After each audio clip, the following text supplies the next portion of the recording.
আসসালামু আলাইকুম ওয়া রাহমাতুল্লাহ। দেশ কিভাবে চলছে? দেশের জনগণ কেমন আছে?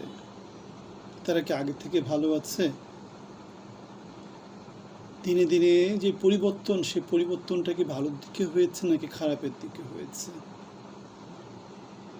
সমাজে সোশ্যাল মিডিয়াতে নতুন করে একটা জিনিস ভাইরাল হয়েছে, সেটা হচ্ছে সরকার বিদ্যুতের মূল্য ইউনিট প্রতি প্রায় ১ টাকা ৫০ পয়সার মতো করে বাড়িয়েছে। সুতরাং বিদ্যুতের এই যে বিল, এই বিলটা প্রত্যেকটা মানুষকে এফেক্ট করবে। দোকান, এই সদাইপত্র যারা বিক্রি করে, তাদের সদাইপত্রের দাম, যেহেতু দোকান চালাতে এখন খরচ বেড়ে যাবে, তাদের প্রফিটের পরিমাণটা তারা বাড়াতে হবে এবং সেই ভারটা আলটিমেটলি গিয়ে পড়বে সাধারণ জনগণের উপরে। বাংলাদেশের জনগণের খুব বড় একটা অংশ কিন্তু গরিব, দিন দরিদ্র, হত দরিদ্র।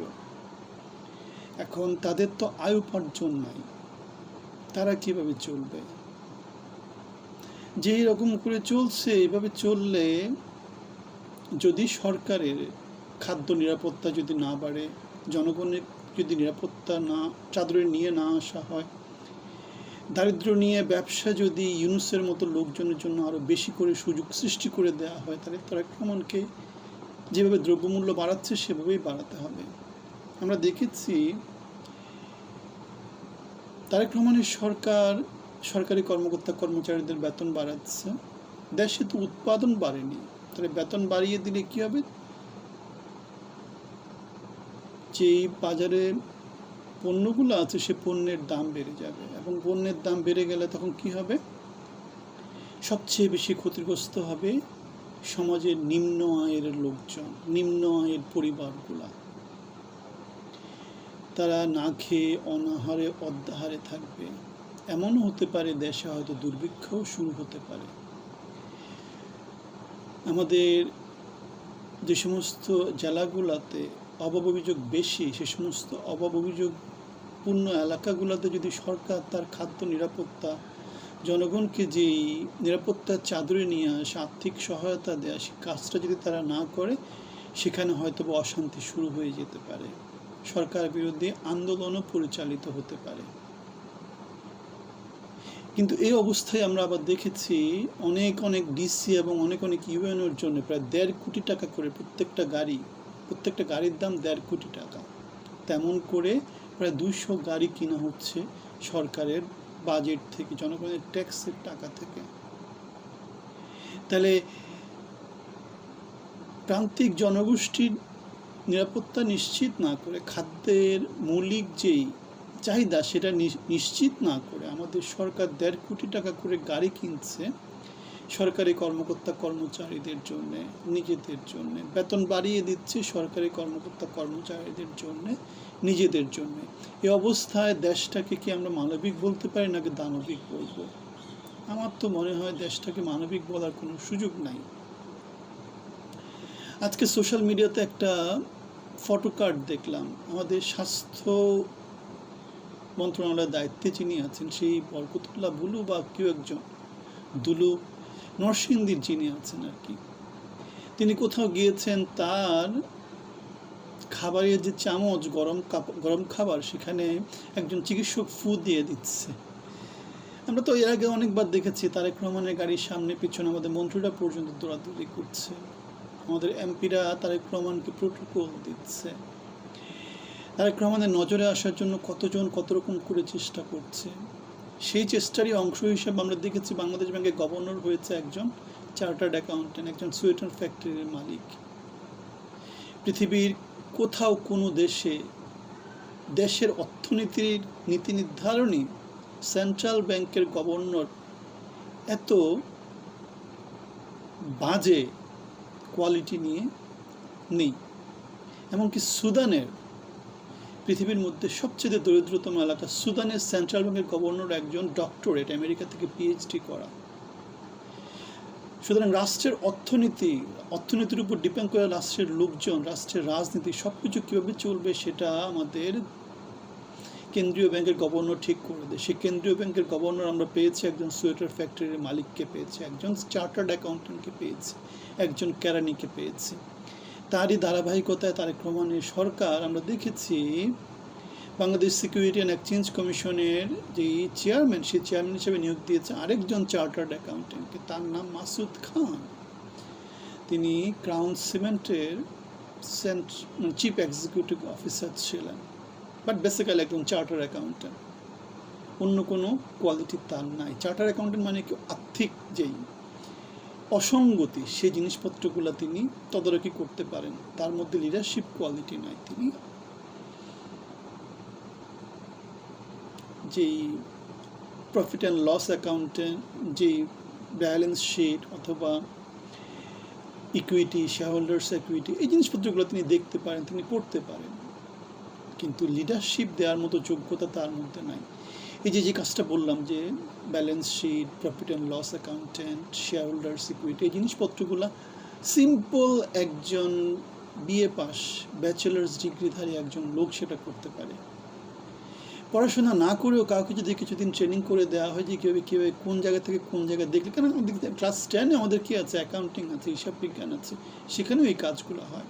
সুতরাং বেসিক্যালি যেটা বলা যায়, ক্লাস 10-এর লোকজনদেরকে আমরা কোথায় দিয়েছি, আমরা বাংলাদেশ ব্যাংকের গভর্নর বানিয়েছি, আমরা বাংলাদেশ সিকিউরিটি অ্যান্ড এক্সচেঞ্জ কমিশনের চেয়ারম্যান বানিয়েছি, আমরা বিডা বাংলাদেশ ইনভেস্টমেন্ট ডেভেলপমেন্ট এজেন্সিতে বসিয়ে দিয়েছি একজন মানে মানুষের বয়সের একটা ভার আছে, যোগ্যতার একটা ভার আছে, কাজ করতে করতে অভিজ্ঞতার একটা ভার আছে, এমন একজন লোককে বসিয়ে দিয়েছি যে শুধু প্যারাট্রুপার জাম্পিং করতে পারে, সেখানেই তার ওস্তাদি, আর কোথাও তার ওস্তাদি নাই। আমরা শুনেছিলাম ইউনুসের সময় দেশে উন্নয়নের বহন নহর বইয়ে যাবে, দেশে বিনিয়োগের বহন নহর বইয়ে যাবে, কিন্তু আমরা সম্প্রতি তাকে বলতে শুনেছি বাংলাদেশি বিনিয়োগ নিয়ে আসা শুধু একমাত্র বিডার কাজ না, এখন সে সেখানে বসে আছে কি জন্য? তার কাজ যদি সে করতে না পারে, মাস শেষে বেতন পাচ্ছে, খাচ্ছে, দাচ্ছে, ঘুমাচ্ছে, বিমান থেকে প্যারাট্রুপারের জাম দিচ্ছে, তারেক রহমানের কাছে সামনে পিছনে দৌড়াচ্ছে, তারেক রহমানের কাছে তেল তুল মারতেছে, বলতেছে যাতে হাত পা না ভেঙে ফেলে, সেই জন্য তারেক রহমান তাকে সাবধান করেছে। সো এই হচ্ছে অবস্থা। আমরা যেটা বলছিলাম সেটা হচ্ছে গিয়ে জি-7 থেকে আমরা এখন ফু-সারের দিকে যাচ্ছি। দেশটা এখন হচ্ছে গিয়ে জি-7 ছিল আগে, কর্মকর্তা কর্মচারীরা যারা ঊর্ধ্বতন কর্মকর্তা ছিল তাদেরকে জি-স্যার বলতো। এখন আমরা দেখতে পাচ্ছি ফু-সার দিচ্ছে, ফু। ওই যে স্বাস্থ্য মন্ত্রণালয়ের কোনো একজন ডাক্তার স্বাস্থ্যমন্ত্রীকে তেল দেওয়ার জন্য ফু দিচ্ছে, তারেক রহমানকে তেল দেওয়ার জন্য সামনে পিছনে দৌড়াচ্ছে। অ্যাকাউন্ট্যান্টরা ক্লাস 10 যে যোগ্যতাটা আমাদের লাগে তাদেরকে আমরা গভর্নর বানিয়ে দিচ্ছি, সিকিউরিটি এক্সচেঞ্জ কমিশনের চেয়ারম্যান বানিয়ে দিচ্ছি। তাহলে দেশ কি ভালো চলছে? বিদ্যুতের দাম বাড়াচ্ছি, গ্যাসের দাম বাড়াচ্ছি, তেলের দাম বাড়াচ্ছি, মূল্যস্ফীতি মুদ্রাস্ফীতি বাড়তেছে, সরকারি কর্মকর্তা কর্মচারীদের বেতন আমরা মোটামুটি দ্বিগুণ করে দিচ্ছি, কিন্তু প্রান্তিক যে জনগোষ্ঠী তাদের কী অবস্থা হবে? ব্যাংক থেকে আমরা লোন নিচ্ছি, শিল্পায়নের কোনো কিছু ব্যবস্থা করছি না, দেশি বিদেশি বিনিয়োগের কোনো ব্যবস্থা করছি না, জনগণকে বিদেশে কর্মসংস্থানের কোনো ব্যবস্থা করছি না। তার মানে কি দাঁড়াচ্ছে? তার মানে যেটা দাঁড়াচ্ছে, আমরা খারাপ থেকে খারাপের দিকেই মনে হয় একটু একটু করে যাচ্ছি, খারাপ থেকে খারাপের দিকে একটু একটু করে যাচ্ছি। ভালোর দিকে যেতে হলে কী করতে হতো? ভালোর দিকে যেতে হলে আমাদের বিদ্যুতের দাম বাড়ানো যেত না, গ্যাস তেলের দাম বাড়ানো যাবে না, দেশজ উৎপাদন বাড়াতে হবে, কৃষিক্ষেত্রে বিপ্লব সাধন করতে হবে, কৃষকদেরকে প্রণোদনা দিতে হবে, যোগ্যতা সম্পন্ন লোকদেরকে সরকার নানা প্রতিষ্ঠানে বসাতে হবে, গাড়ির সামনে পিছনে যারা দৌড়াদৌড়ি করে তাদেরকে বরং নজরদারিতে রাখতে হবে, তাদেরকে তাদের পথ থেকে নামিয়ে দিতে হবে, স্বাধীনভাবে কাজ করার সুযোগ দিতে হবে। যারা স্বাধীনভাবে কাজ করতে পারে, কারো মনোযোগ পাওয়ার চেষ্টা করবে না, তাদেরকে নেতৃত্বে নিয়ে আসতে হবে। শুধু কেরানিদেরকে নানা জায়গায় বসিয়ে দিলে, ক্লাস 10 পাস এইচএসসি পাস লোকজনদেরকে দিয়ে দেশ চালালে দেশ চলবে না। সুদানের কথা যেটা বললাম, সুদানের সেন্ট্রাল ব্যাংকের সবচেয়ে পৃথিবীর মধ্যে অনুন্নত দেশ হচ্ছে সুদান, সেখানে পর্যন্ত আমেরিকা থেকে পিএইচডি করা একজন লোককে সেন্ট্রাল ব্যাংকের গভর্নর বানানো হয়েছে। একমাত্র কারণ দেশ মানে দেশের অর্থনীতি। একটা দেশ মানে হচ্ছে দেশের অর্থনীতি। এখন দেশের অর্থনীতি খারাপ হলে দেশের 20 কোটি মানুষ সাফার করবে, দেশ সাফার করবে। দেশ ছোট একটা সময়ের মধ্যে কত বছর পিছিয়ে যাবে সেটা কেউ জানে না। সুতরাং এই সমস্ত জিনিসপত্রগুলোকে আমরা যদি ছেলে খেলা হিসেবে মনে করি, সেই জিনিসপত্রগুলো আসলে জাতির জন্য হতাশা। এদিকে চিটাগাংয়ের মেয়রকে আমরা দেখেছি যেন তারেক রহমান লিখে দিয়েছে, ডোবার পাশে বসে কয়েক ঘন্টা বসে থাকলে মশা কীভাবে নিয়ন্ত্রণ করতে হয় সেটা শেখা যাবে। খুব ভালো কথা, কিন্তু শিক্ষা যে দরকার হয় তাকে সেই সবকটা কে দিবে? এখন এখানে যেটা চলে আসছে সেটা হচ্ছে চিটাগাং সিটি কর্পোরেশনের যে মেয়র, সে হয়তো বা প্রধানমন্ত্রী তারেক রহমানের ন্যাক নজরে নাই। প্রধানমন্ত্রীর ন্যাক নজরে যারা আছে তারা প্রধানমন্ত্রীর কানে ফু দিয়েছে। ফু দেওয়া মানে হচ্ছে তাকে মতলব দিয়েছে, কুমতলব সুমতলব নানা কিছু দেয়। সুতরাং চিটাগাং সিটি কর্পোরেশনের মেয়র এখন সেখানে ফান্দে পড়ে গেছে। তাকে মোটামুটি তার ক্যারিয়ারটা হুমকিতে ফেলে দেওয়া হয়েছে।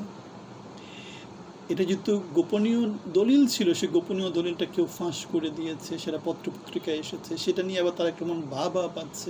এদিকে আবার একই যাত্রায় রাজশাহী সিটি কর্পোরেশনের মেয়র আমরা দেখেছি ফ্রান্সে চলে গিয়েছে অথবা প্যারিসে চলে গিয়েছে। সে কী করবে? সেখানে স্ট্রিট লাইটিং, যে শহরের লাইটিং কীভাবে করতে হয় সেটা সে সেখান থেকে দেখে আসবে।